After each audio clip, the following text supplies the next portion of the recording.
Este quadro fez um governo inteiro tremer. E isso aconteceu de verdade. No final do século XIX, uma pintura colocada dentro de um gabinete oficial causava um desconforto constante em ministros e autoridades. Alguns evitavam passar por ela, outros desviavam o olhar sempre que cruzavam o corredor. O gesto de fazer o sinal da cruz se tornou comum naquele espaço. Uma pintura exposta dentro de um ambiente de poder, vista todos os dias por pessoas que comandavam o país. E ainda assim, ninguém se sentia confortável diante dela. Hoje, a gente vai entender por que essa pintura provocou esse tipo de reação. Quem foi o artista que a criou? O que exatamente está sendo representado ali? E como uma imagem silenciosa conseguiu causar temor real em pessoas instruídas, influentes e acostumada à autoridade. Essa é a história de Lúcifer, pintada em 1890. O final do século XIX foi um período de forte tensão cultural na Europa. Transformações sociais, políticas e morais aconteciam ao mesmo tempo. E a arte sentia esse impacto de forma direta. Muitos artistas começam a se afastar da simples representação do mundo visível e passam a buscar imagens capazes de lidar com conflitos internos, dilemas morais e forças que não podiam ser representadas de forma direta. É nesse cenário que o simbolismo se consolida. Um movimento que não quer explicar tudo, mas provocar sensações, inquietações e desconfortos.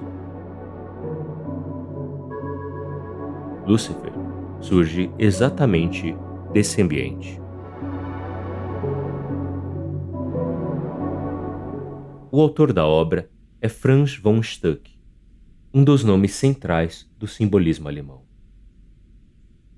Ele estudou na Academia de Belas Artes de Munique e construiu toda a sua carreira dentro desse meio. Mais tarde, tornou-se professor na própria academia, formando artistas e consolidando uma linguagem visual marcada por temas fortes e diretos. Sua obra gira constantemente em torno de pecado, tentação, poder e queda moral. Esses temas aparecem de forma clara em pinturas como O Pecado, O Beijo da Esfinge e A Guerra. Em todas elas, as figuras não estão em ação explosiva. Elas parecem contidas, tensas e conscientes do que simbolizam. Lúcifer é o ponto em que tudo isso se concentra. Na pintura, ele aparece sentado, com o corpo inclinado para a frente, pesado, firme, quase como uma escultura. Não há movimento evidente, nem cena de ação. A composição é fechada, sem elementos que desviem a atenção. A luz é controlada, usada para definir volumes e reforçar a presença física da figura. Um detalhe importante são as asas. Elas estão ali, mas quase desaparecem na escuridão. Nos desenhos preparatórios feitos por Stuck, essas asas aparecem de forma muito mais clara, o que mostra que escondê-las na pintura final foi uma escolha consciente. A postura do corpo lembra imediatamente a escultura O Pensador de Rodin. Em ambos os casos, a força não está no gesto, mas na concentração na carga interna, na ideia de algo pesado sendo sustentado em silêncio. E então, o olhar.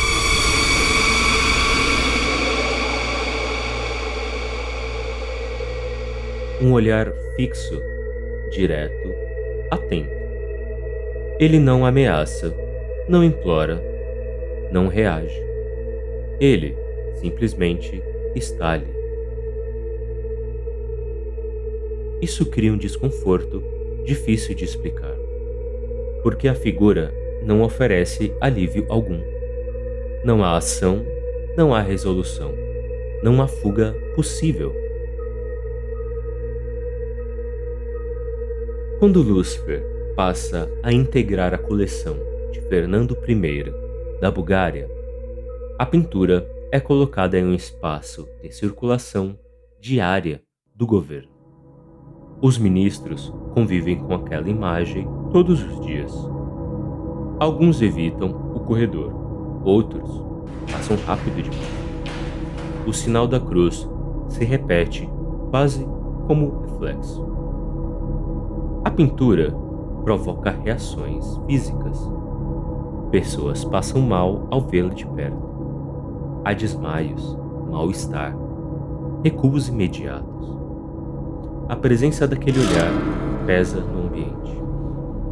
Ninguém consegue fingir que ele não está ali. Havia algo de profundamente estranho naquela situação. Era apenas uma pintura, imóvel na parede, mas provocava reações como se representasse um perigo concreto. Pessoas reais sentiam medo de algo que, em teoria, não podia fazer nada além de observá-las. Franz von Stuck se divertia com isso. Ele gostava de saber que sua obra causava esse tipo de reação e não escondia isso de ninguém. Pelo contrário, comentava quase como alguém satisfeito por ter criado uma imagem capaz de atravessar o limite entre arte e temor real. O impacto dessa pintura não está em choque visual nem em violência explícita. Está na forma como ela se impõe em silêncio.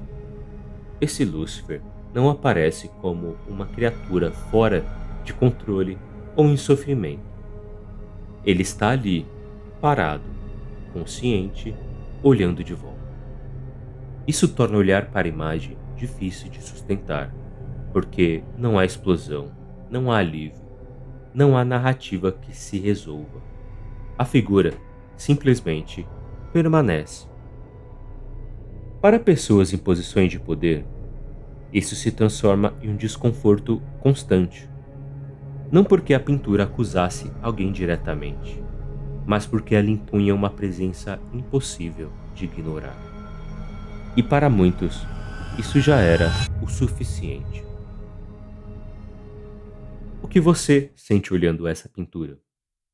Comenta aqui embaixo que vou ler. E se chegou até aqui, não esquece de curtir esse vídeo e seguir o canal.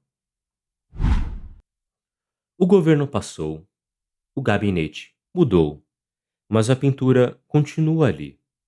Hoje, Lúcifer está em um museu na Galeria de Arte Estrangeira, para quem quiser trocar olhares com o diabo pessoalmente. Talvez o que tenha assustado aquele governo não fosse apenas a imagem em si, mas a sensação constante de estar diante de uma pintura que representava o mal de forma direta, sem suavização, sem distância. Uma imagem que condensava a própria ideia do mal e lembrava todos os dias que certas coisas continuam pesando, mesmo dentro dos lugares mais poderosos. Se você gosta de pensar a arte, para além da estética, eu aprofundo esse tipo de análise nos textos do blog da Cell Galeria, onde muito desses vídeos começam como artigo e continuam se desdobrando. E se quiser conversar comigo sobre arte ou conhecer melhor meu trabalho como artista, me encontra lá no Instagram, E para quem gosta de entender arte sem enrolação, eu tenho 2 e-books que podem complementar bem esse vídeo. Os links estão na descrição e no comentário fixado. Aqui é o Marcelo e a gente se vê no próximo vídeo.